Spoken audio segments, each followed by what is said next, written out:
Unit 4 Summary: National Ownership, Forms of Ownership. Ownership. Sole ownership.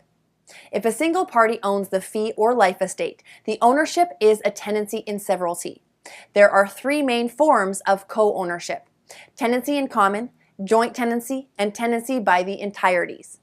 The defining characteristics of tenancy in common are two or more owners, identical rights, individually owned interests, electable ownership shares, no survivorship, no unity of time, and partition suits. The defining characteristics of joint tenancy are unity of ownership, equal ownership, transfer of interest, and survivorship.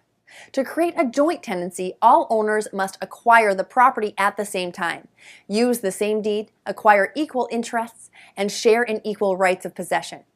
A joint tenancy is terminated by sale of interest, bankruptcy, foreclosure, or partition suit. The defining characteristics of tenancy by the entireties are survivorship, equal, undivided interest, no foreclosure for individual debts, and termination by death of either spouse, divorce, mutual agreement, or foreclosure. There is no right of partition. One spouse cannot sell the property without the agreement of the other spouse.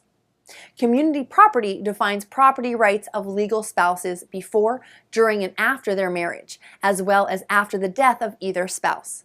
Separate property belongs to one spouse. Community property belongs to both spouses equally. A spouse may gain an equitable interest in separate property if the value of the separate property increases during the marriage, or community property funds were used to discharge any debt on the separate property. Tenancy and partnership.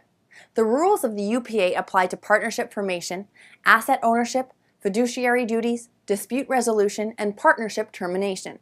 The property must be used in connection with the partnership's business. Individual rights are not assignable. Estates and trust.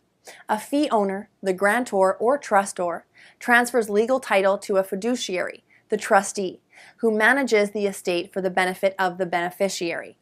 The trust may be created by a deed, will, or trust agreement.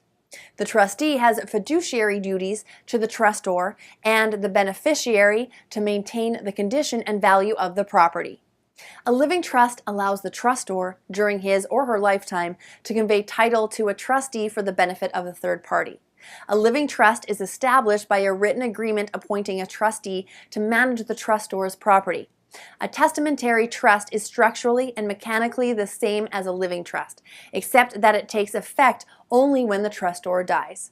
A land trust allows the trustor to convey the fee estate to the trustee and to name himself or herself the beneficiary. A land trust applies only to real property. The beneficiary controls property. The beneficiary controls trustee. The beneficiary is not identified on public record, and the term is limited. The beneficiary's interest in a land trust is personal property. This offers advantages in transferring, encumbering, and probating the beneficiary's interest. Condominiums combine ownership of a fee simple interest in the airspace within a unit with ownership of an undivided share and as a tenant in common of the entire property's common elements. Unit owners exclusively possess their apartment space but must share common areas with other owners. Units can be individually encumbered without interference from other unit owners.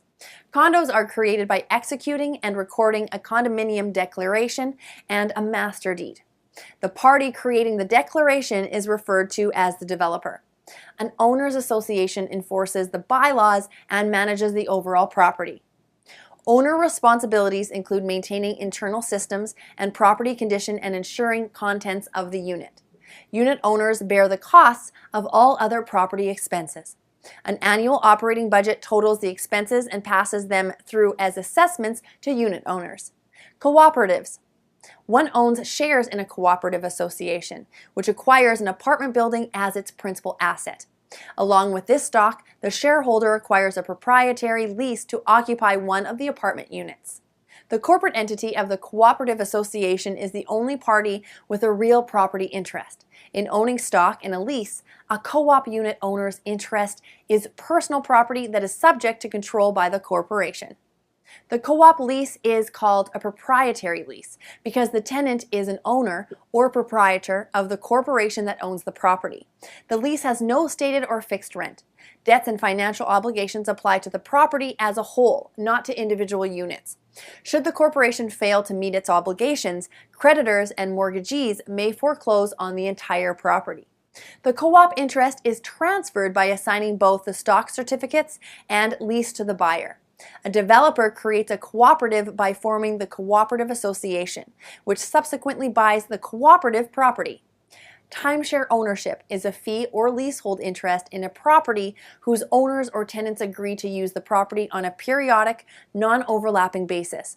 Vacation timeshare options include deeded timeshare ownership and vacation interval option. In a leasehold timeshare, the tenant agrees to rent the property on a scheduled basis according to the terms of the lease. The lease allows the leaseholder to use the property year after year without incurring the obligations of paying property taxes or closing costs. In a freehold timeshare, tenants in common own undivided interest in the property. Interval owners must usually waive the right of partition, which would enable an owner to force the sale of the entire property.